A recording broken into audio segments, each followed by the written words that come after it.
Dans l'étape précédente, vous avez identifié tous les thèmes ou contenus qui pourraient être abordés par le sujet que vous souhaitez partager. Vous avez utilisé mind mapping ou bien une autre méthode, ou peut-être encore fait un brainstorming. Mais votre sujet est vaste, vous ne pouvez pas parler de tous les contenus, vous avez donc un choix à faire. Pour cela, la première question à vous poser est: ont-ils tous la même importance? Ont-ils tous le même intérêt? La méthode must, should, could va vous aider à choisir ceux qui présentent le plus d'intérêt. Vous allez qualifier de must les idées que vous considérez comme obligatoires. Ce sont celles qui doivent être absolument abordées. Ces idées constituent le cœur de votre Lex-chat. Les idées que vous qualifiez de should sont importantes, mais pas primordiales. Vous devez néanmoins faire tout votre possible pour les intégrer. Les idées cool sont secondaires. Vous pouvez les inclure, mais seulement si vous avez la possibilité d'aborder tous les must et should que vous avez identifiés. Pourtant, ça serait bien d'évoquer les cooled. Vous hésitez sur les cooled.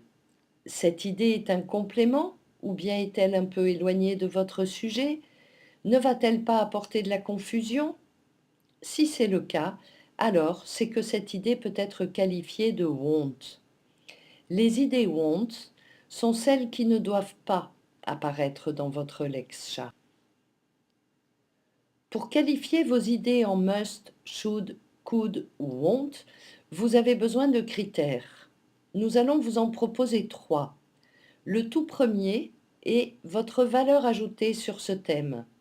Pensez-vous que votre approche ou que votre idée est originale? En quoi est-elle différente de celle qui existe déjà?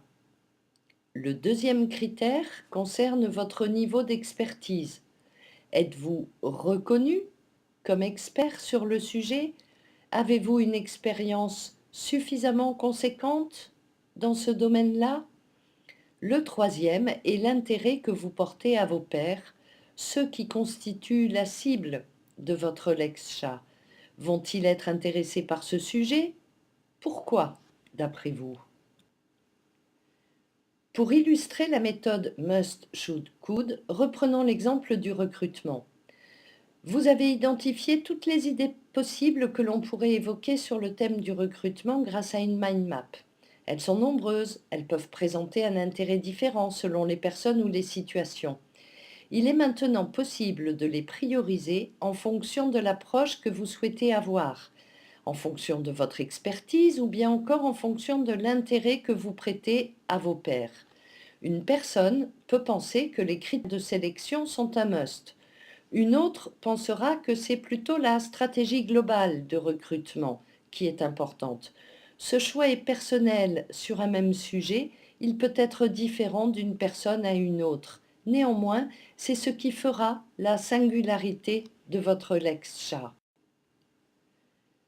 Pour illustrer cet exemple, voici les réflexions d'une personne qui a une fonction administrative dans une entreprise de 10 salariés.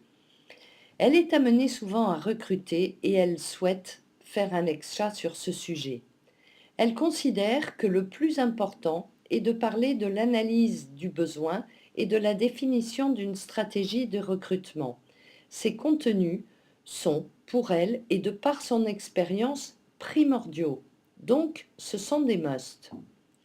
Elle pense que la description du profil recherché et l'animation d'un entretien de recrutement sont un bon complément. Donc, ce sont des should. Elle se dit que l'évaluation des compétences est un could, mais elle en parlera néanmoins seulement si tous les must et should sont intégrés et qu'elle ne va pas évoquer l'idée des réseaux qu'elle qualifie de want, car cela pourrait apporter de la confusion. Les premières idées à développer vont donc concerner les must. Vous avez fait l'inventaire de tous les contenus possibles, ce qui vous a permis d'identifier toutes vos idées. Puis, vous avez priorisé ces idées afin de repérer les primordiales, les plus importantes ou non, grâce à la méthode must, should, could. Vous savez maintenant ce que vous voulez partager exactement. Vous pouvez, en fonction de vos contenus, décider de créer un ou plusieurs Lex-chats. Vous allez commencer par en créer un. Pour cela, passez à l'étape suivante, dans laquelle vous allez apprendre à définir vos objectifs.